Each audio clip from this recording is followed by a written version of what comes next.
आदरणीय व्यासपीठावरील मान्यवर, राजहंसाप्रमाणे दूधनी पाणी वेगळे करणारे तज्ञ परीक्षक, शून्य श्रोते हो, सर्वप्रथम मी सर्वांना अभिवादन करतो. मी धैर्यशील संजय कदम, इयत्ता 4थी, तुकडी क च्या वर्गात शिकणारा आणि जिल्हा परिषद प्राथमिक केंद्र शाळा काष्टी या शाळेचा एक आदर्श विद्यार्थी म्हणून माझा मित्र या विषयावर माझे मनोगत व्यक्त करण्यासाठी उभा आहे. तर सर्वप्रथम माझे 2 शब्द ऐकून घेण्यासाठी सर्वांचेच मी आभार मानतो. सर्वप्रथम मैत्री कशी असावी व मित्र कसा असावा मी हे तुम्हाला सांगणार आहे.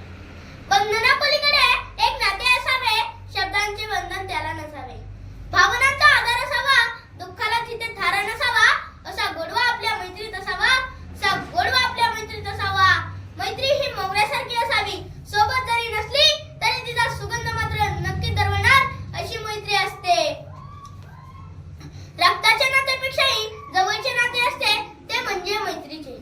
सोबतीला मित्र असले की आपण सर्व सुख दुःख विसरून जातो. मलाही एक असाच मित्र आहे, तो माझा दोस्त, यार, भाऊ, मार्गदर्शक आणि गुरु सुद्धा आहे. माझ्या आवडत्या मित्राचे नाव आहे संस्कार. आमचे घर एकाच गावात आहे आणि आम्ही थोड्याच अंतरावरती राहायला आहोत. आम्ही पहिलीपासूनचे खूप जिवलग मित्र आहोत.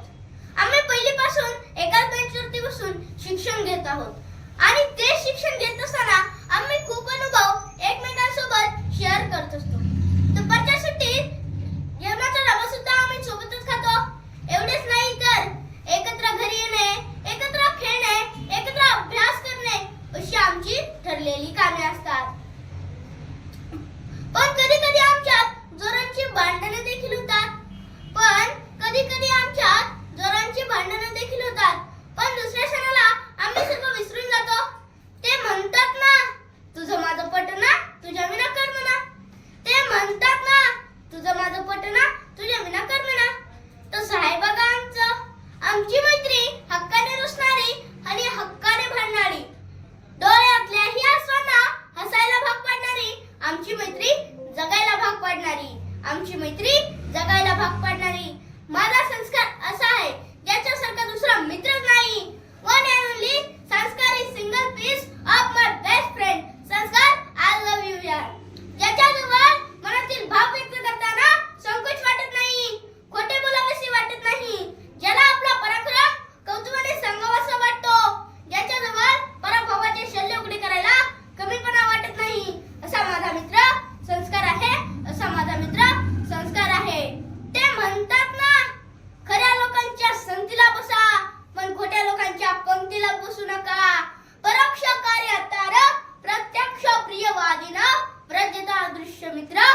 जाता जाता एक उदाहरण आवर्जून सांगून जाते.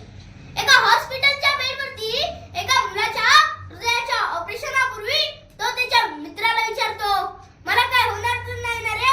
तेव्हा त्याचा मित्र म्हणतो, आजपर्यंत मी तुला काहीच होऊ दिले नाही आणि यापुढे पण तुला काहीच होऊ देणार नाही. तुझ्या प्रत्येक सुखादुःखात मी तुझ्या कायम सोबत असणार. तेव्हा त्या मुलाचे ऑपरेशन सक्सेस होते. ऑपरेशन सक्सेस झाल्यानंतर त्याचे डोळे उघडतात.